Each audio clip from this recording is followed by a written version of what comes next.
నమస్తే, welcome to 60. ఈరోజు సంపూర్ణ చంద్రగ్రహణం. ఈరోజు మార్చ్ 3, 2026 సంపూర్ణ చంద్రగ్రహణం ఏర్పడుతుంది.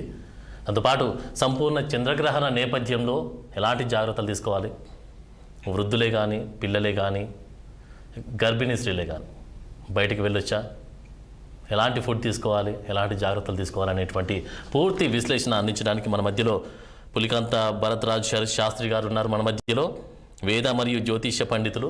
నమస్కారం శాస్త్రి గారు. శాస్త్రి గారు నమస్కారం. నమస్కారం.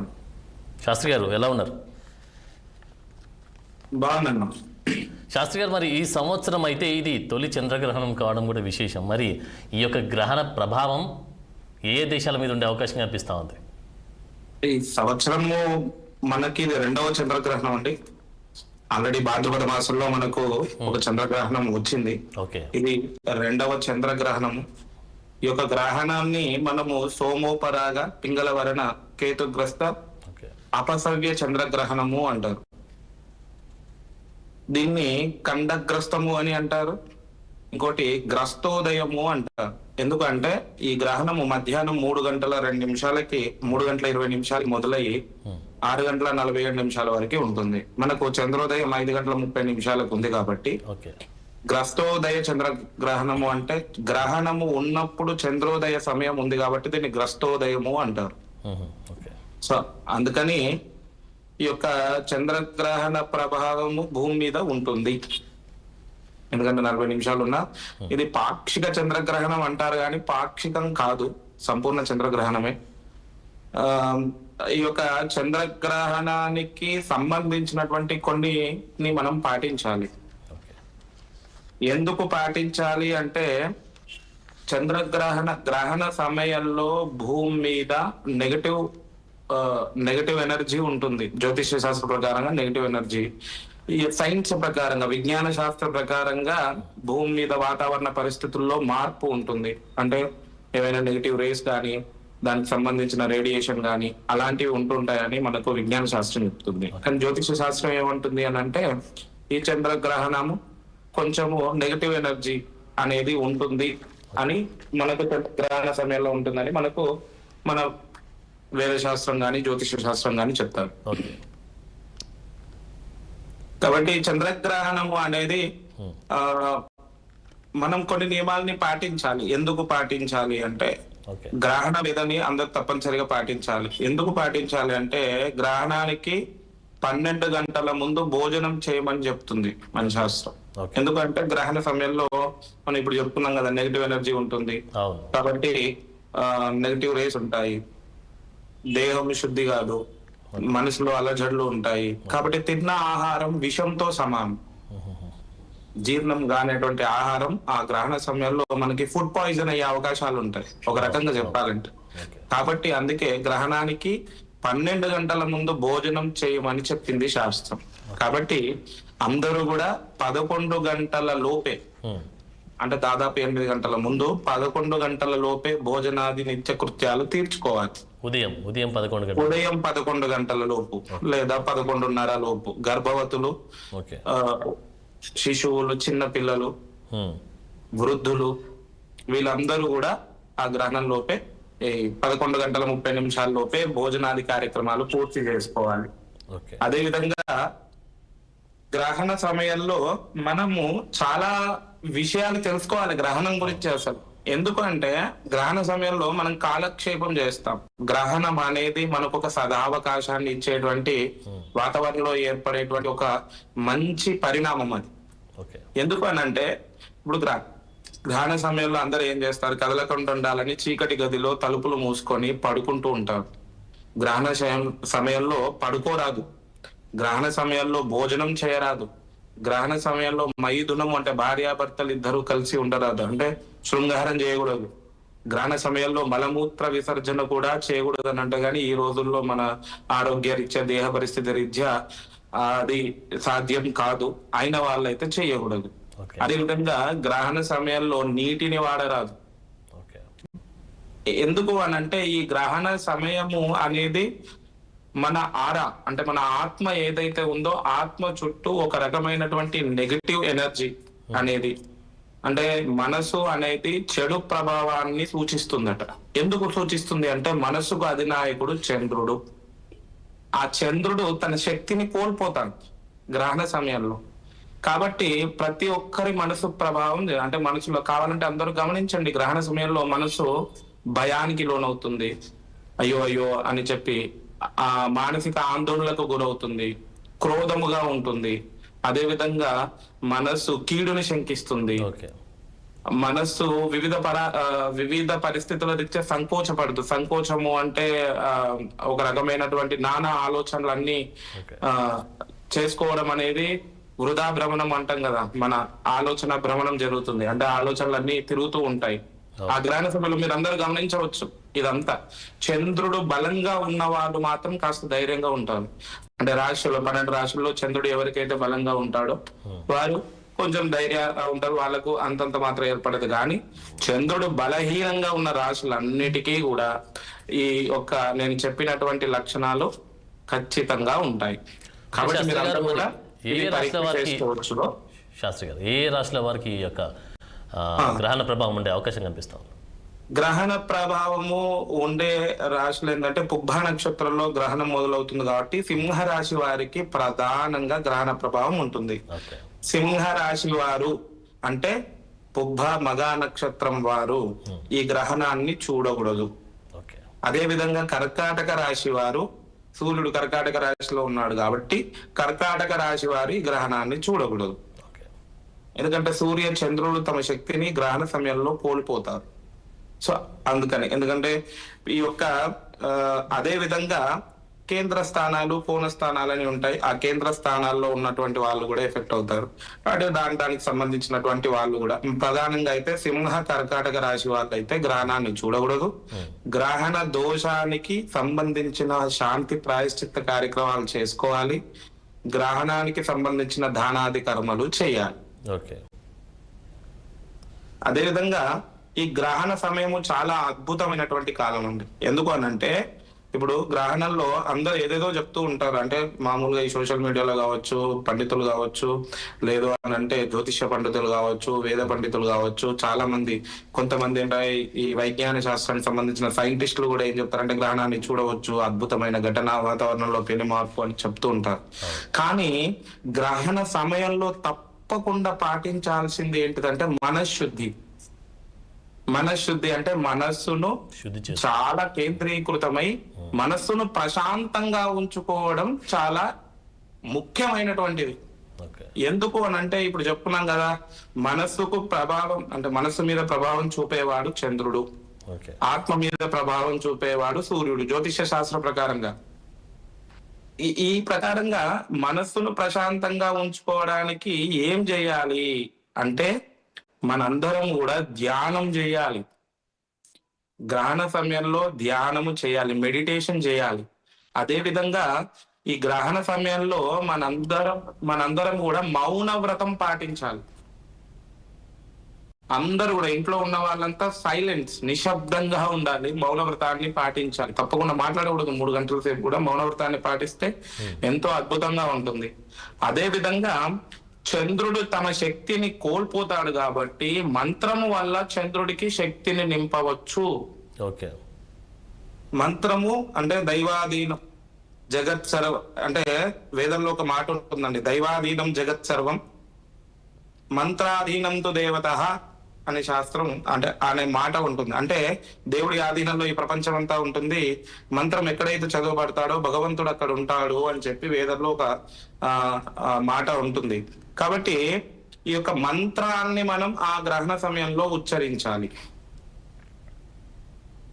ఆ మంత్రాన్ని మనం ఉచ్చరించడం వల్ల మనకేంటి ఫలితము అంటే మనస్సు కేంద్రీకృతం అవుతుంది. ఒకే దాని మీద మన మనస్సుని శ్రద్ధ పెట్టిన వాళ్ళం అవుతాం.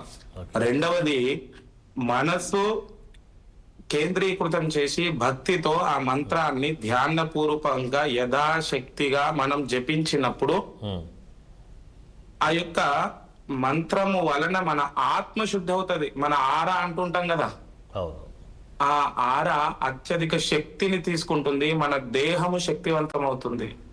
మన రోగాన్ని కూడా గ్రహణ సమయంలో దూరం చేసుకోవచ్చు. ఓకే. అనారోగ్య పరిస్థితులు కూడా మంత్రము వలన, ధ్యానము వలన, భక్తి వలన, ఆధ్యాత్మిక అంటే మంత్రం రాదు కదా అంటూ ఉంటారు. మంత్రం చదవడం రాదు, నోరు తిరగదు, తప్పు చదివితే ఎట్లా అంటే మంత్రం రానటువంటి వాళ్ళు జపం చేయాలి, నామ జపాన్ని. ఏ భగవంతుడైతే ఆ భగవంతుడు. నమో నారాయణాయ నమః, నమః శివాయ. లేదు ఇది కూడా నోరు తిరగదు అని అంటే చిన్న ఆడియో ఏదైనా మన దగ్గర ఆడియో ఎక్విప్మెంట్, ఎలక్ట్రానిక్ డివైస్ ఏదైనా ఉంటే చిన్న ఆడియో ద్వారా మంత్రాన్ని శ్రద్ధగా వింటూ ఉండాలి, మనసును కేంద్రీకృతం చేసి. దాని వలన మన ఆత్మశుద్ధి అవుతుంది.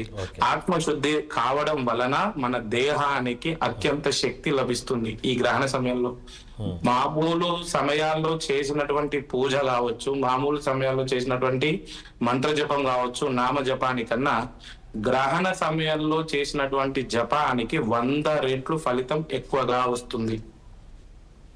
ఓకే శాస్త్రి గారు, మరి ఈ యొక్క గ్రహణ సమయంలో గర్భిణీ స్త్రీలు తీసుకోవాల్సిన జాగ్రత్తలు ఏంది? వారి పైన ఏ విధంగా ప్రభావం ఉండే అవకాశం కనిపిస్తా ఉంది? గర్భిణీ స్త్రీలు ఉదయం 11 గంటల వరకే భోజనం చేయాలి. ఓకే. గర్భిణీ స్త్రీలు గ్రహణాన్ని చూడకూడదు. గర్భిణీ స్త్రీలు కూడా మనసును ప్రశాంతంగా ఉంచుకోవాలి. గర్భిణీ స్త్రీలు కూడా నామ జపం చేయవచ్చు. దీనికి ఎలాంటి నిబంధన అంటే రిస్ట్రిక్షన్స్ లేవు. గర్భిణీ స్త్రీలు కూడా మంచిగా ఇష్ట దైవాన్ని తలుచుకోవాలి. ఆ దేవుడి యొక్క పురాణ కథల్ని వింటూ ఉండొచ్చు. నిద్రపోవద్దు దయచేసి. ఎవ్వరు కూడా గ్రహణ సమయంలో నిద్రించకూడదు. ఎందుకంటే దీనికి ఒక మనకు వేదంలో చెప్పినటువంటిగా ఒకటి ఉందండి. మనం ఏం చేస్తే ఏమవుతది అని చెప్పి ఉంది. గ్రహణ కాలంలో శయనించిన అంటే నిద్రించిన రోగము సంభవిస్తుందట. గ్రహణ కాలంలో భోజనము చేసిన నరకానికి పోతామట. అంటే నరకము అని అంటే మీకు చెప్పిన కదా మానసిక ఆందోళనలో అదే నరకం. అదే విధంగా గ్రహణ సమయంలో మైథునము అంటే గ్రహణ సమయంలో మైథునం అంటే శృంగారం చేసిన పంది జన్మ ఉంటుందట. వచ్చే జన్మలో పందిలో పుడతారట. అదే విధంగా నీటిని వాడిన క్రిమి కీటకాది జన్మాలు పొందుతారట. ఈ విధంగా మనకు అంటే జ్యోతిష శాస్త్రంలో ఉంది. కాబట్టి గ్రహణ సమయంలో 2 నియమాల్ని మాత్రం తప్పకుండా పాటించాలి. 3 నియమాల్ని ఏంటిది? ఒకటి, మనం పడుకోరాదు, నిద్రించవద్దు ఎవరు కూడా. రెండవది, భోజనం చేయకూడదు. పక్వములు అంటే వండినవి భోజనం అసలే చేయకూడదు. అదే విధంగా మూడవది ఏంటిది అంటే మైథునం, భార్యాభర్తలు ఇద్దరు కలిసి ఉండరాదు. ఈ 3 విషయాలు గ్రహణ సమయంలో అస్సలు చేయకూడదు. చేసినట్లయితే గ్రహణ ప్రభావం ఉంటుంది. ప్రధానంగా ఈ యొక్క ధ్యానము చేయడం, భగవంతుని మీద మన మనస్సుని లగ్నం చేయడం, ఆ యొక్క నామస్మరణం చేయడం. ఇంకా ఏది తెలియదంటే ఓం సోమాయ నమః. సోమాయ నమః అంటే చంద్రుడి యొక్క మంత్రం. మనం ఈ భూమి అంతా కలిపి ఇప్పుడు చంద్రుడికి శక్తిని ఇవ్వాలి. ఎందుకంటే చంద్రుడు తన శక్తిని కోల్పోయి తన ప్రభావాన్ని భూమి మీద చూపించడం 3 గంటల సేపు ఆపేస్తాడు. అది మళ్ళీ తిరిగి పుంజుకోవడానికి కొన్ని రోజుల టైం పడుతుంది, ఇప్పుడు కాదు. కాబట్టి ఆ శక్తిని మనం మంత్రపూర్వకంగా చంద్రుడికి ఇవ్వాలి. సో అందుకనే గ్రహణం సమయంలో ధ్యానపూర్వకంగా భక్తి శ్రద్ధలతో చంద్రుడిని ధ్యానించడం చాలా ఉత్తమం. లేదు అంటే మన ఇష్ట దైవాన్ని నామస్మరణ చేయడం చాలా ఉత్తమం. లేదా ఏదైనా ఒక మంత్రాన్ని తీసుకొని దాన్ని యథాశక్తి పూర్వకంగా జపం చేయడం చాలా ఉత్తమం. లేదా మన గురువులు మనకు మంత్రాన్ని ఉపసిస్తారు, అంటే ఒక మంత్రాన్ని మనకు దీక్ష ఇస్తారు. ఆ దీక్షా మంత్రాన్ని కూడా జపం చేయడం చాలా ఉత్తమం. శాస్త్రి గారు, మరి ఈ యొక్క గ్రహణ ప్రభావం పిల్లల మీద గానీ వృద్ధుల మీద గానీ గ్రహణ ప్రభావము పాల్గొన మాసంలో వస్తుంది కాబట్టి దానికి కూడా జ్యోతిష శాస్త్రంలో ఒకటి ఉందండి. పీడాకరం పాల్గొన మాసి పర్వం అంగాంగ కావంతిక మేఘలానాం వృత్తజ్ఞ సస్య ప్రభవాంగనానాం ధనుష్కర క్షేత్ర తపస్వినాం చ అనేది ఉంది. అంటే ఈ గ్రహణము ప్రధానంగా ఎవరెవరికి ఉంటుంది అంటే పాల్గొన మాసంలో గ్రహణము సంభవించినచో అంగ వంగ అవంతిక మేఘాలయ దేశాల్లో అరిష్టము అని ఉంది. కాబట్టి ఈ యొక్క నర్తకులు అంటే కొరియోగ్రాఫర్స్, డాన్సర్స్ కి అరిష్టం అట. అదే విధంగా గాయకులు, సింగర్స్ కి కూడా ఇది గ్రహణము చూడరాదట. అదే విధంగా శిశువులు, చిన్న పిల్లలు గ్రహణాన్ని చూడరాదు. రాణులు, అదే విధంగా అంటే రాణులు మీన్స్ అంటే ఇప్పుడు పాలించేటువంటి వాళ్ళ భార్యలు ఈ యొక్క గ్రహణాన్ని చూడకూడదట. అదే విధంగా స్త్రీలు, ముఖ్యంగా స్త్రీలు గ్రహణాన్ని చూడకూడదంట ఈ సంవత్సరం. అదే విధంగా తపస్సు చేసుకొని సాధు సంతువులు కూడా ఈ గ్రహణాన్ని చూడకూడదట, వారికి హాని కలుగుతుంది అని జ్యోతిష శాస్త్రంలో ఉంది. కాబట్టి ఈ గ్రహణ ప్రభావం వీరి మీద ఉండేది.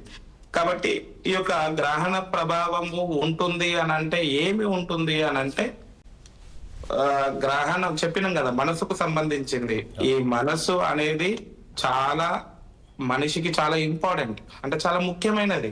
ఎందుకంటే మనసు ప్రశాంతంగానే ఉంటేనే ఆరోగ్యాన్ని సంపాదించుకోవచ్చు. మనసు ప్రశాంతంగా ఉంటేనే మనం దైనందిన కార్యక్రమాలన్నీ చాలా సక్రమంగా నిర్వహించుకోవచ్చు. కాబట్టి ఈ మనసు ప్రశాంతత కోసమైనా, మన యొక్క దోషాన్ని నివారణ చేయాలన్నా, అదే విధంగా సింహ కర్కాటక రాశి వారు ఈ యొక్క గ్రహణాన్ని చూడొద్దని చెప్తాం. అదే విధంగా ఈ యొక్క ధనస్సు మిథున రాశి వాళ్ళు కూడా ఈ గ్రహణాన్ని చూడకూడదు. అదే విధంగా కన్యా రాశి వాళ్ళు కూడా గ్రహణాన్ని చూడకూడదు. ఎందుకంటే ఆ గ్రహణం సంభవించే కోణ స్థానాలు, కేంద్ర స్థానాలు అని ఉంటాయి, వాటికి కూడా ఈ యొక్క ప్రభావం అనేది ఉంటుంది. కాబట్టి వీళ్ళందరూ కూడా గ్రహణము దోషపూరితము కాబట్టి ఏం చేయమంది జ్యోతిష శాస్త్రము అంటే దానం చేయమంది. అందుకే అందరు చెప్తారు గ్రహణ శాంతి, గ్రహణ శాంతి. గ్రహణ శాంతి అంటే ఏంటి? చంద్రుడి మంత్రం చెప్పడం గ్రహణ శాంతి. గ్రహణానికి సంబంధించిన మమ గ్రహణ శాంతి నివృత్తార్థం ఈ యొక్క సంబంధించినటువంటి దానికి సంబంధించినటువంటి దానాలను మేము ఇస్తున్నాం. అంటే దానము చేయడం వల్ల మన మనసులో చాలా ప్రశాంతంగా ఉంటుంది. మీరు అందరు గమనించండి, ఎవరికైనా మనము వెళ్ళినప్పుడు ఏదైనా సరే, ఇప్పుడు కుటీరాలకు వెళ్ళినప్పుడు, వృద్ధాశ్రమాలకు వెళ్ళినప్పుడు, లేదా దేవాలయాలకు వెళ్ళినప్పుడు, ఎక్కడైనా సరే మనం జేబులో నుంచి 100 రూపాయలు తీసిచ్చిన తర్వాత మన ఇన్నర్ ఫీలింగ్ అంటే అంతరాత్మలో ఉన్న అబ్బా నేను ఈ రోజు ఒక 100 రూపాయలు దానం ఇచ్చాను భిక్షగాడికి అన్న ఫీలింగ్ లోపల చాలా మనసు ప్రశాంతతని చేకూరుస్తుంది. అందుకే గ్రహణ సమయంలో దానాది కర్మలు చేయమంటారు. ఎందుకంటే దాని వల్ల అనంతమైన శక్తి మనకు వస్తుంది. కాబట్టి కలవు దానం విశిష్టతే. కలియుగంలో దానానికి చాలా ప్రత్యేకత ఉంది. కలియుగంలో దానమే చేయాలంట. దానం చేయడం వల్లనే పుణ్యాన్ని మనం సంపాదించుకోవచ్చట. కాబట్టి అందుకే ఆ యొక్క దానం చేయమన్నారు. మరి ఏం దానం చేయాలి? ఈ యొక్క మనకు ఉన్నటువంటి చంద్రగ్రహణానికి సంబంధించినటువంటి ఏం దానం చేయాలి? మనం చెప్పుకున్నట్టుగా సోమోపరాగ పింగళ వరణ కేతుగ్రస్త చంద్రగ్రహణము అంటాం, అపసవ్య గ్రహణము ఇది. కాబట్టి కేతుగ్రస్తము అంటే కేతు వల్ల ఎఫెక్ట్ అవుతుంది. కాబట్టి కేతువుకు సంబంధించిన ధాన్యం ఏంటి? ఉలువలు. చంద్రుడికి సంబంధించిన ధాన్యం ఏంటి? బియ్యం. అదే విధంగా ఇప్పుడు అందరూ కూడా అంటే విజ్ఞాన శాస్త్రజ్ఞులు అందరూ కూడా ఏం చెప్తున్నారు? బ్లడ్ మూన్ అంటున్నారు, రెడ్ మూన్ అంటున్నారు. సో ఇది ఏంటి అంటే పింగళ వర్ణము అంటే అదే. పింగళము అంటే ఎరుపు. ఆ ఎరుపు వర్ణంలో కనిపించేటువంటి చంద్రగ్రహణం కాబట్టి పింగళ వర్ణ చంద్రగ్రహణము అన్నారు. చంద్రుడు ఉదయించడంతో మొదలవుతుంది. అంటే చంద్రుడు ఉదయిస్తున్న సాయంత్రం 5:30 చంద్రోదయం ఉంది కాబట్టి, చంద్రుడు ఉదయించేటప్పుడు గ్రహణంతో కూడుకొని ఉదయిస్తున్నాడు కాబట్టి దాన్ని గ్రస్తోదయము అంటారు. చంద్రోదయాన్ని గ్రస్తోదయము అంటారు, అంటే గ్రహణం పట్టినటువంటి ఉదయము అని. ఈ విధంగా అందుకే ఈ సంస్కృతంలో మనకి ఇలా చెప్పినారు. కాబట్టి ఏమి ఇవ్వాలి అంటే దానము మనకి చెప్పిన విధంగా పాల్గొన మాసంలో మనకు సంభవించేటువంటి గ్రహణము ఆయా సంబంధించిన వర్గాల వారికి హాని కలిగిస్తుంది, పీడను కలిగిస్తుంది అంటారు. కాబట్టి అందరూ కూడా తిల దానము, యథాశక్తి. తిలము అంటే నువ్వుల దానాన్ని చేయాలి. అంటే యథాశక్తి తనకి ఎంత తోస్తే అంతే. కాబట్టి ప్రమాణం లేదు దానికి. తిల దానం అంటే నువ్వులు దానం చేయాలి. అదే విధంగా కేతువుకు సంబంధించిన ధాన్యము ఉలువల్ని దానం చేయాలి. అదే విధంగా చంద్రుడికి సంబంధించిన ధాన్యము బియ్యాన్ని దానం చేయాలి. అదే విధంగా ఈ జ్యోతిష్ శాస్త్రంలో పంచాంగాల్లో రాసి పెట్టింది ఏంటంటే ఘృతపూర్ణ కాంస్య పాత్ర అని ఉంది. అంటే ఘృతము అంటే నెయ్యితో కూడినటువంటి రాగి పాత్రను దానం చేయాలి. అదే విధంగా కేతు రూపం ఏ విధంగా ఉంటుందంటే 5 తలల ఉన్నటువంటి పాము కేతు రూపం. కాబట్టి వెండిలో 5 తలలు ఉన్నటువంటి పాము యొక్క అంటే వర్ణాన్ని, అంటే ఆ రూపుని దించిపిచ్చి ఆ యొక్క రూపుని కేతు నాగసర్పము, వెండి నాగసర్పాన్ని, కేతు నాగసర్పం అంటే 5 తలలు ఉన్నటువంటి నాగసర్పాన్ని వెండితో తయారు చేయించి అది ఒక దానం ఇవ్వాలి. లేదు అంటే చంద్రబింబము అని అంటే చంద్రుడి యొక్క రూపును తయారు చేయించి అది కూడా దానం ఇవ్వవచ్చు. ఈ విధంగా ఏమేం దానాలు ఇవ్వాలి అంటే చంద్రుడి రూపిణి, కేతు, నాగసర్పము అంటే 5 తలలు ఉన్నటువంటి పాము యొక్క రూపుని, సర్పం యొక్క రూపుని, అదేవిధంగా ఘృతపూర్ణ కాంస్య పాత్ర అంటే నెయ్యితో కూడినటువంటి రాగి చెంబు గాని, రాగి పాత్రల్ని గాని, అదేవిధంగా ఈ యొక్క బియ్యము, ఉలువలు, నువ్వుల్ని యథాశక్తి పూర్వకంగా వస్త్రం. ఓకే. అయితే వస్త్రదానం ఏంటంటే వస్త్రము దానం చేస్తే 16 రకాల దానం చేసినట్టే అని శాస్త్రం చెప్పింది. అంటే బంగారం దానం ఇచ్చిన దాంతో సమానమట. కాబట్టి వస్త్రము కూడా దానం చేయాలి. అదేవిధంగా దక్షిణ పూర్వకంగా అంటే కలియుగంలో ప్రతి దాన్ని దేంతో కొలుస్తారంటే డబ్బుతో కొలుస్తారు. కాబట్టి ఎంతో కొంత మనకు తోచినంత దక్షిణ ఇచ్చి ఈ విధంగా ఇన్ని రకాల వస్తువుల్ని దానం ఇచ్చి మన గ్రహణ శాంతిని జరిపించుకుంటే సింహ, కర్కాటక రాశి వాళ్ళు కావచ్చు, ధనస్సు, మిథున రాశి వాళ్ళు కావచ్చు, కన్యా రాశి వాళ్ళు కావచ్చు, వీళ్ళందరూ కూడా ఈ గ్రహణ దోషం నుంచి మనం ప్రాయశ్చిత్తం చేసుకోవచ్చు. ఈ విధంగా దానాది కర్మలు చేసి శాంతిపూర్వకంగా ప్రాయశ్చిత్తం చేయడం వల్ల వీళ్ళందరూ కూడా ఇవన్నిటికన్నా మించి గొప్పనైనటువంటి శక్తి దేని వల్ల వస్తుంది అంటే గ్రహణ సమయంలో అందరూ కూడా శ్రద్ధగా వినాలి. ఇది దోషం ఉన్నా సరే, దోషం లేకున్నా సరే, గ్రహణ సమయంలో జపం చేయడం వల్ల అనంతమైనటువంటి శక్తి మనకు వస్తుంది. తప్పకుండా ఈ యొక్క కాలాన్ని మనం నిర్వీర్యం చేయవద్దు. ఇవి చేసేది ఎందుకంటే విశ్వానికి శక్తి నింపడం కోసం. అంటే అందరూ కోసం మనం చేస్తున్నాం, మన కోసమే కాదు, మన కోసం చేస్తున్నాం, అందరి కోసం చేస్తున్నాం. కాబట్టి ఈ రోజంతా సాధు సంతులు, తర్వాత మఠాధిపతులు, పీఠాధిపతులు, తర్వాత అందరూ కూడా పురోహితులు, అర్చకులు, బ్రాహ్మలు అందరూ కూడా ఈ రోజు జప కార్యక్రమాన్ని చేస్తూ ఉంటారు. వారికి ఉన్నటువంటి జపాన్ని వారు చేస్తూ ఉంటారు. అట్లనే మనందరం కూడా దైవ జపాన్ని తప్పకుండా చేయాలి. దీన్ని ఎట్టి పరిస్థితుల్లో మీరు అందరూ కూడా నిర్లక్ష్యం చేయకూడదు. ఖచ్చితంగా జపాన్ని చేయాలి. ఇప్పుడు మన తెలుగు రాష్ట్రాల్లో ఉన్నటువంటి గుడుల పైన, టెంపుల్ల పైన అటువంటి ఎలాంటి ప్రభావం కనిపిస్తా ఉంది? దాంతోపాటు ఈ చంద్రగ్రహణం స్టార్ట్ అయిన కాడ నుంచి రేపు కూడా కొన్ని గుడులు ఓపెన్ అయ్యే అవకాశం లేదు అన్నట్టుగా తెలుస్తా ఉంది. మరి ఇది వాస్తవమేనా? ఎంతవరకు ప్రభావం ఉండే అవకాశం కనిపిస్తాం? లేదండి. ఇప్పుడు మనకి దీంట్లో గ్రహణ వేద అని ఉంటుంది. గ్రహణ వేద ఎప్పటి నుండి ప్రారంభం అవుతుందంటే గ్రహణం పట్టడానికి 12 గంటల ముందు నుంచి స్టార్ట్ అవుతుంది. సో కాబట్టి దేవాలయాలని ఈ రోజు 7 గంటల లోపే మూసివేయాలి. తప్పకుండా మూసివేస్తున్నారు కూడా. 7 గంటలు లేదా 8 గంటలు ఆ గంట సమయంలో మూసివేస్తారు. కొన్ని దేవాలయాలకి ఏదైనా శాస్త్రీయ ప్రమాణాలు ఉంటే 9 గంటల లోపు మూసివేస్తారు. తర్వాత ఇంకొకటి ఏంటంటే ఈ గ్రహణము 3 గంటల 20 నిమిషాలకి, మధ్యాహ్నం 3 గంటల 20 నిమిషాలకు మొదలవుతుంది. ఆగ్నేయ స్పర్శ అంటే ఆగ్నేయ నుండి మొదలవుతుంది. నిరుతి మోక్షము అంటే నిరుతిలో ఎండ్ అవుతుంది. కాబట్టి ఈ విధంగా 3 గంటల 20 నిమిషాలకి గ్రహణ సమయము. నిమీల కాలం అంటే సంపూర్ణ చంద్రగ్రహణం ఎప్పుడు ప్రారంభం అవుతుంది అంటే 4 గంటల 34 నిమిషాల నుంచి 5 గంటల 3 నిమిషాల మధ్యలో ఉంటుంది. 5 గంటల 32 నిమిషాల వరకు కూడా ఈ సంపూర్ణ చంద్రగ్రహణ కాలం ఉంటుంది. అంటే సంపూర్ణం కావడానికి 5 గంటల 3 నిమిషాలు, మొత్తము మనకు సంపూర్ణంగా కనబడడానికి 5 గంటల 32 నిమిషాలకి సంపూర్ణంగా ఉంటుంది. ఇది మనకు చంద్రోదయ సమయంలోనే మనకు సంపూర్ణంగా ఉంటుంది. కాకపోతే కొంచెము మనము 6 గంటల 47 నిమిషాల వరకు అంటే విడుపు కాలాన్ని చంద్రోదయ సమయంలో మనం చూడవచ్చు. అదే విధంగా అందుకని 12 గంటల ముందు దేవాలయాలని మూసివేయాలంటారు. తర్వాత ఆధ్యాంత పుణ్యకాలం గ్రహణం తర్వాత మళ్ళీ 12 గంటలు మనం చూసుకోవాలి.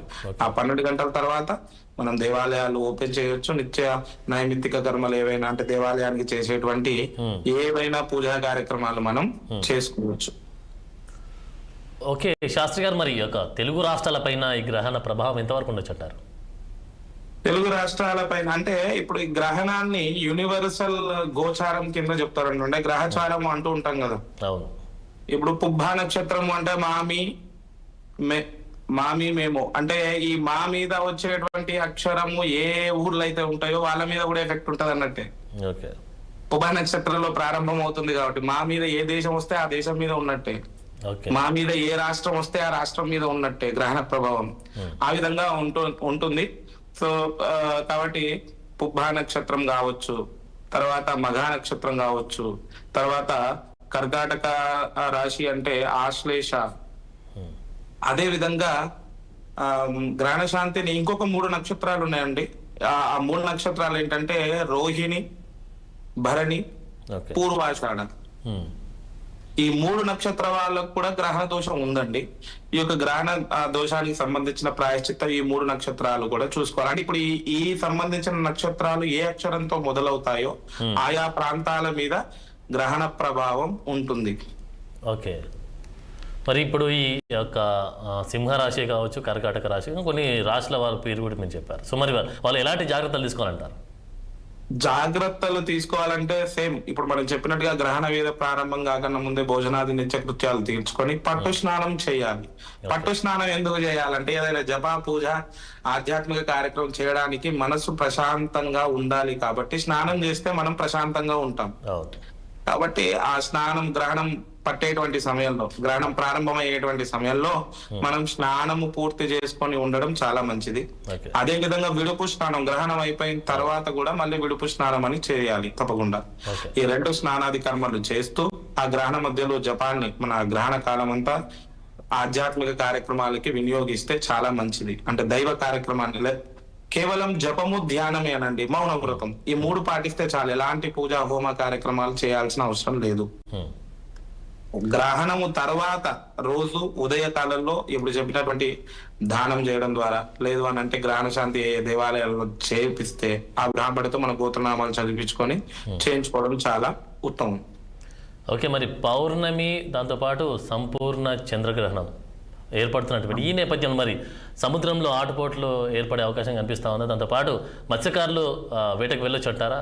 పరిస్థితి ఏంటంటారు? అంటే ఇప్పుడు మనం గ్రహణం అంటేనే వాతావరణంలో మార్పు కదండి, చంద్రుడే కనబడాడు, మనం వేటకి ఏ విధంగా వెళ్తాం కదా. అంటే ఇప్పుడు 6:47 మోక్షకాలం అయినప్పటికీ కూడా మనకు చంద్రుడు ఎరుపు వర్ణంలో కనిపిస్తూ ఉంటాడు. సముద్రం ఆటుపోట్లు అంటే అప్పటి వాతావరణాన్ని బట్టి నిర్ణయించబడుతుంది. సో దానికి కాబట్టి గ్రహణ సమయము గ్రహణం అయిపోయిన తెల్లారి వరకు, అంటే గ్రహణ వేద అంటే గ్రహణ సమయం తర్వాత 12 గంటల వరకు కూడా ఏం పని చేసుకోరాదు. ఇది జ్యోతిష శాస్త్రంలో చెప్పింది. కాబట్టి దాన్ని బట్టి మనం ఫాలో అయితే చాలు. మరి గతంలో అంటే ఈ యొక్క రోజున గతంలో నిర్ణయించుకున్నటువంటి శుభకార్యములు పెట్టుకున్నటువంటి డేట్స్ వాళ్ళు అంటే చేసుకోవచ్చు అంటారా? పోస్ట్ పోన్ చేయొచ్చు అంటారా? చేసుకోవచ్చు. గ్రహణం అంటే ఇప్పుడు మనం చెప్తున్నాం కదా ఏమని అని అంటే గ్రహణంలో ఇప్పుడు ఎఫెక్ట్ అయ్యేటువంటి నక్షత్రాల్లో కాకుండా మిగతా నక్షత్రాల్లో మనం చేసుకోవచ్చు. అంటే వాళ్ళ తారాబలం అవన్నీ చూస్తారు, ముహూర్తం నిర్ణయం చేసుకోవచ్చు గ్రహణం తర్వాత. దానికి ఎలాంటి ఏం దోషాలు అట్లాంటివి ఏమి ఉండవు. కాకపోతే ఇప్పుడు అంటే మన అందరికి కూడా ఒక సందేహం వస్తుంది ఏంటంటే నిజంగానే ఈ దోషం ఉంటుందా, మనకి ఎఫెక్ట్ అవుతుందా అంటే దోషం ఉండడం ఉండకపోవడం తర్వాత. కానీ మన సోషల్ మీడియా మాధ్యమాలు కావచ్చు, జ్యోతిష్య శాస్త్రం కావచ్చు, మన శాస్త్రం కావచ్చు, మన అందరం కూడా ఏం చెప్తున్నాం, దోషం ఉంది అని చెప్తూ ఉంటాం. దానికి సంబంధించినటువంటి దానాది పూజా క్రతువులు చేయడం ద్వారా ఈ దోషానికి సంబంధించిన ప్రాయశ్చిత్తం జరిగింది అనే ఒక మానసిక ప్రశాంతత మనకు ఉంటుంది. అందుకోసం మనం దానాది కర్మలు చేయాలి. ఓకే. మరి గతంలో వచ్చినటువంటి చంద్రగ్రహణాలతో పోలిస్తే ఈ రోజు వచ్చేటువంటి చంద్రగ్రహణం ప్రత్యేకత ఏంటి శాస్త్రి గారు? గతంలో మనకి ఈ సంవత్సరమే భాద్రపద మాసంలో రాహుగ్రస్త సోమోపరాగ పింగళ వర్ణ అపసవ్య గ్రహణం, అప్పుడు కూడా సేమ్ ఇదే వచ్చింది. కానీ అప్పుడు రాహుగ్రస్తం వచ్చింది, ఇప్పుడు కేతుగ్రస్తం వచ్చింది. అంటే రాహు కేతువుల వల్లనే గ్రహణాలు సంభవిస్తాయని మన శాస్త్రం చెప్తుంది. కాబట్టి అప్పుడు మనకేంటంటే సంపూర్ణ చంద్రగ్రహణం రాత్రి వేళలో వచ్చింది. ఆ రాత్రి మనం చంద్రగ్రహణాన్ని చూసినాం, మనకు కనిపించింది. కాబట్టి ఇప్పుడు కూడా కనిపిస్తుంది, కానీ తక్కువ సమయం కనిపిస్తుంది. చంద్రోదయం అయిన తర్వాత 40 నిమిషాలు ఏదో కనిపిస్తుంది. అందుకనే దీన్ని మనం చెప్పుకున్నాం కదా కంఠగ్రస్తము అని, అదేవిధంగా గ్రస్తోదయము అని అంటాం మనం. కాబట్టి చంద్రోదయ సమయంలో గ్రహణాన్ని మనం చూడవచ్చు. కానీ ఈ రాశుల వారు చూడకూడదు అనుకున్నాం కదా, వాళ్ళు మాత్రం చూడకూడదు. ఇంకొకటి ఏంటంటే పాల్గొన మాసంలో వచ్చేటువంటి గ్రహణము ఇప్పుడు చెప్పినారు కదా, పీడాకరం పాల్గొన మాసి పర్వం అంటే ఈ యొక్క గ్రహణం పాల్గొన మాసాల్లో రావడం ద్వారా, అంటే అందులో మన దేశం కూడా మన రాజ్యం కూడా ఉంది కాబట్టి మన దేశానికి కూడా కొంచెం అంటే ఎఫెక్ట్ అయ్యేటువంటి అవకాశాలు ఉన్నాయి. కాబట్టి మనం చూడకుండా ఉండడం ఒక రకమైన ఉత్తమం. అంటే ఇప్పుడు మనం చెప్పుకున్నటువంటి రాశుల వారు చూడకుండా ఉంటే మంచిది. ఓకే. మరి గ్రహణ సమయంలో బయట తిరగరాదు అని చెప్పేసి కూడా చెప్తా ఉన్నారు, ఇది వాస్తవమేనా? బయట తిరిగితే ఎలాంటి ప్రభావం కనిపించే అవకాశం కనిపిస్తుంది? సారీ. అవునండి, ఇప్పుడు మనం వైజ్ఞానిక శాస్త్రమే చెప్తుంది గ్రహణాన్ని చూడవచ్చు. మరి ఏ విధంగా చూపిస్తుంది? ఒక లెన్సెస్ పెట్టి చూపిస్తుంది గ్రహణాన్ని. అంటే రేడియేషన్ మనకు కాకుండా ఆ గ్రహణ సమయంలో మనం అర్థం చేసుకోవచ్చు. గ్రహణ సమయాల్లో ఒక రకమైనటువంటి శక్తి భూమిని పట్టుకొని ఉంటుంది, నెగిటివ్ ఎనర్జీ. అంటే రేడియేషన్ కావచ్చు, వాతావరణ పరిస్థితులు కావచ్చు, ఇంకేదైనా కావచ్చు. ఇప్పుడు గ్రహణ సమయంలో అంటే ఎవరు నాస్తికులు అన్న విషయాలు మనం పట్టించుకోవద్దు. కాకపోతే సైన్స్ కూడా గొప్పదే. కానీ సైన్స్ కూడా చెప్పినటువంటి విషయాల్ని జ్యోతిష శాస్త్రం కూడా చెప్తుంది కదా. ఇప్పుడు బ్లడ్ మూన్ అన్నారు. ఇప్పుడు మన పంచాంగంలో ఇప్పుడు మనకి ఏం రాసి పింగళ వర్ణము అని చెప్పి రాసింది. పింగళ వర్ణం అంటే రెడ్ కలర్. అదే విధంగా ఇప్పుడు గ్రహణాన్ని చూడాలంటే వాళ్ళు ఎట్లా చూసినారు, లెన్సెస్ పెట్టి ఆ రేడియేషన్ రాకుండా మనకు సంబంధించిన కండ్లకి ఏమి ఇబ్బంది కాకుండా గ్రహణాన్ని లెన్సెస్ పెట్టి చూస్తున్నారు.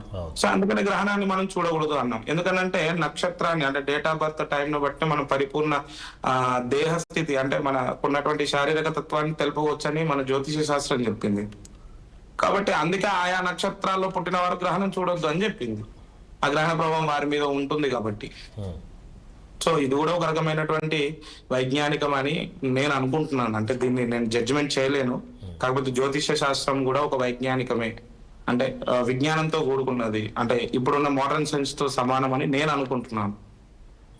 ఓకే శాస్త్రి గారు, మరి ఇలాంటి సంపూర్ణ చంద్రగ్రహణం ఈ సంవత్సరం మళ్ళీ ఎప్పుడు వస్తుంది? ఈ సంవత్సరం లేదండి, అయిపోయింది. ఇంకా ఈ సంవత్సరంలో ఈ గ్రహణాలు రెండే, మళ్ళీ పరాభవ నామ సంవత్సరంలో ఉంటాయి. సో అప్పుడు ఉగాది తర్వాత తెలుసుకోవడం ఇది ఉత్తమం. ఎందుకంటే ఉగాది సంవత్సర పంచాంగ శ్రవణం చేయకుండా మనం తర్వాత పంచాంగాన్ని చూడరాదు. అందుకని దీన్ని ఉగాది తర్వాత మనం తెలుసుకోవడం ఉత్తమం. ఓకే, మరి ఈ చంద్రగ్రహణం యొక్క ప్రభావం రాశుల మీద చెప్పారు. సో ఓవరాల్గా ఇటు ప్రెగ్నెంట్ లేడీస్ పైన కానీ చిన్నపిల్లలు కానీ మీరు చెప్పేటువంటి సలహాలు సూచనలు ఏంటి స్వామిజీ? సలహా సూచన అనేది ఒకటే అండి, మూఢనమ్మకాలని నమ్మవద్దు. ఓకే, మూఢనమ్మకం మీన్స్ ఏంటంటే గ్రహణాన్ని అసలు చూడరాదు. గ్రహణం ఉన్నప్పుడు మన ఇంటి నిండా డోర్లన్నీ వేసేసుకొని లైట్స్ అన్ని ఆఫ్ చేసుకొని చీకటి గదిలో ఉండాలి అనేది మూఢనమ్మకం. ఈ మూఢనమ్మకాన్ని మనం నమ్మవద్దు. అందరూ కూడా మేల్కొనే ఉండాలి. మన ఇంట్లో లైట్లు వేసుకోవచ్చు, తప్పు లేదు. ఇంట్లో కూర్చొని దైవనామ స్మరణం చేయడం చాలా ఉత్తమం. దేవుడి యొక్క నామాన్ని జపం చేయడం కానీ చంద్రుడి నామాన్ని చేయడం చాలా ఉత్తమం. నేను ఒక మంత్రం చెప్తానండి, ఆ మంత్రాన్ని అందరూ కూడా జపించవచ్చు. హలో శాస్త్రి గారు చెప్పండి. నేను ఒక మంత్రం చెప్తానండి, చెప్పండి. అందరూ కూడా ఆ మంత్రాన్ని జపించవచ్చు.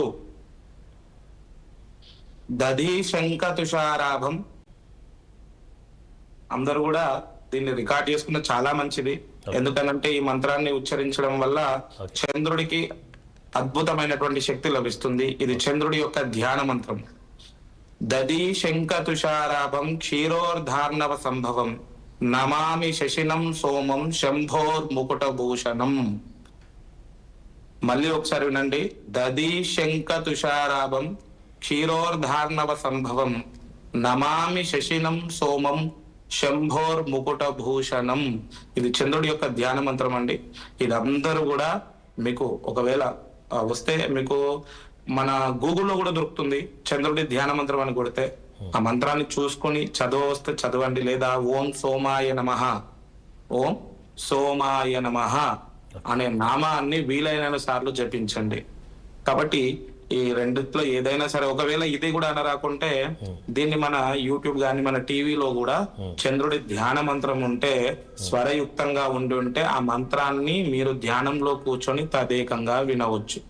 వినడం ద్వారా కూడా మీకు మంచి ఉంటుంది, దాని ఫలితం లభిస్తుంది. ఓకే శాస్త్రి గారు, మరి మనం టెంపుల్ విషయానికి వస్తే తిరుపతి కానీ విజయవాడ కానీ ఇంకా తెలుగు రాష్ట్రాలు చాలా టెంపుల్. సో మళ్ళీ ఎప్పుడు తెలుసుకున్నాయి స్వామి? మళ్ళీ రేపు ఉదయం తెరుచుకుంటాయి. నాకు తెలిసి అన్ని టెంపుల్ రేపు ఉదయము అన్ని తీయవచ్చు.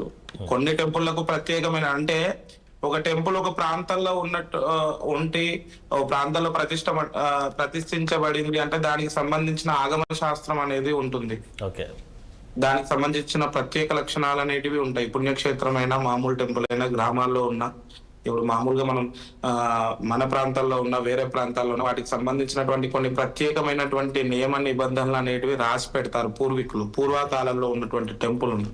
సో దాని శాస్త్ర ప్రకారంగానే వాళ్ళు ఆ యొక్క ఆగమాన్ని నిర్వర్తిస్తుంటారు. కామన్ గా అయితే అంటే మామూలుగా అన్ని కలిపి మనము చెప్పేది ఏంటంటే గ్రహణం అయిపోయిన తర్వాత 12 గంటలకి, అంటే మనకు ఉదయం 3:40 ఉదయం 3:27 అంటే ఆద్యాంత పుణ్యకాలం అని మనకు పంచాంగంలో ఇచ్చారు. ఈ ఆద్యాంత పుణ్యకాలం అయిపోయిన తర్వాత మనము దేవాలయాలని తెరవవచ్చు. కాబట్టి మనం 7 గంటల ఉదయం 6:30 7 గంటలకి మనం చేయాల్సిన పూజా కర్మలు, అంటే ఫస్ట్ మనం చేయాల్సింది ఏంటంటే ప్రప్రథమంగా దేవాలయాన్ని శుభ్రం చేసి దానికి సంబంధించిన సుప్రభాత లాంటి ఆర్జిత సేవలన్నీ చేసేసి తర్వాత మళ్ళీ విగ్రహానికి సంబంధించిన పూజా క్రతువులు చేస్తూ ఉంటారు. ఎందుకంటే గ్రహణ సమయంలో దేవాలయము కూడా ఎఫెక్ట్ అవుతాయి కాబట్టి వాటిని మూసివేస్తూ ఉంటారు. ఎందుకనంటే దేవాలయాన్ని మనందరం కూడా ఏంటంటే ఒక ఆధ్యాత్మిక క్షేత్రంగా చూస్తాము, కానీ నా ఆలోచనలో మాత్రం దేవాలయము ఒక వైజ్ఞానిక, అంటే ఒక సైంటిఫిక్ రీసెర్చ్ ల్యాబ్ అండి దేవాలయం. అంటే మనకు ఉన్నటువంటి దాన్ని ఏమంటారంటే ఒక శాస్త్రీయ విజ్ఞాన కేంద్రము దేవాలయం. దానిలో ధ్వజస్తంభం కావచ్చు, శిఖరం కావచ్చు, మూల విరాట్ కావచ్చు, దాన్ని కట్టినటువంటి ఆ రాయి యొక్క గుణాలు కావచ్చు.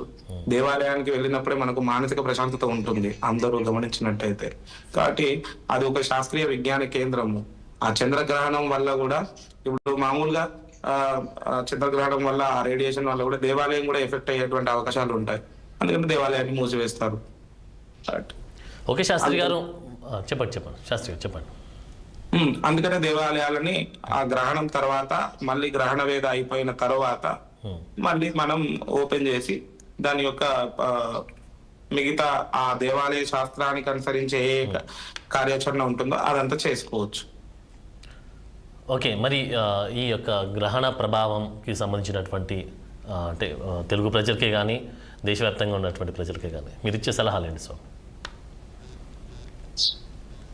ఈ గ్రహణానికి సంబంధించి మనం చెప్పేటువంటి సలహా ఏంటంటే అండి, కొంతమంది అంటే సామాన్యంగా అందరూ కూడా చెప్పేటువంటిది మనం చెప్తాం ఏమని అని అంటే దానాలు చేసుకోవాలి, గ్రహణ శాంతి చేసుకోవాలి, ఈ రాశుల వారికి ఎఫెక్ట్ అవుతుంది అని.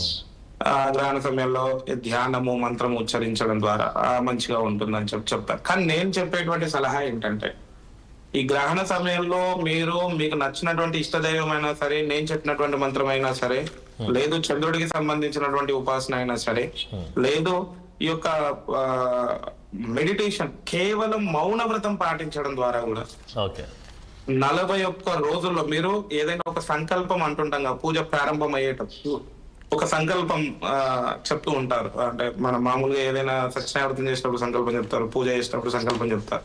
ఆ విధంగా మీరు మనసులో ఒక సంకల్పం చేసుకోండి, అయ్యా నాకు ఇది ఒక తీరని కోరిక ఉంది, ఆ కోరిక నెరవేరాలని నేను ఈ జపం చేస్తున్నాను అని చెప్పి సంకల్పం తీసుకొని మంత్ర జపం కావచ్చు, ధ్యాన పూర్వకంగా మంత్రాన్ని వినడం కావచ్చు, లేదు అని అంటే మౌనవ్రతం పాటించడం కావచ్చు, భక్తి శ్రద్ధతో నియమనిష్టతో మనసును లగ్నం చేసుకొని దేవుడి యొక్క ఈ యొక్క జపాన్ని చేయండి.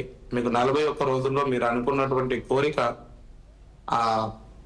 అంటే పూర్తి అయ్యేటువంటి, మీరు అనుకున్నటువంటి కోరిక తీరేటువంటి అవకాశం ఉంది 100%.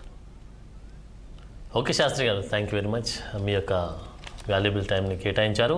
అలాగే చంద్రగ్రహణం ఏర్పడినటువంటి ఆ సమయం నుంచి, లేదంటే బిఫోర్ నుంచి ఏం చేయాలి, తర్వాత ఏం చేయాలి, ఎలాంటి రాశుల వారు ఏ జాగ్రత్తలు తీసుకోవాలి, అలాగే వృద్ధులు, పిల్లలు, గర్భిణీ స్త్రీలు ఏ విధంగా ఉండాలి, దాంతోపాటు ఎలాంటి జాగ్రత్తలు తీసుకోవాలి, ఈ యొక్క ప్రభావం తెలుగు రాష్ట్రాల మీద ఏ విధంగా ఉంటుంది, గుళ్ళ మీద ఏ విధంగా ఉంటుంది అనేటువంటి పూర్తి వివరాలు ఇచ్చినందుకు థ్యాంక్ యూ స్వామి, థ్యాంక్ యూ వెరీ మచ్. చూశారు కదండి ఈ యొక్క చంద్రగ్రహణ ప్రభావం ఏ విధంగా ఉండబోతుంది, దాంతోపాటు ఎవరెవరి మీద ప్రభావం చూపించే అవకాశం కనిపిస్తూ ఉంటుంది. ఇది ఇప్పటివరకు ఉన్నటువంటి అప్డేట్స్. చూస్తూనే ఉండండి 6 TV.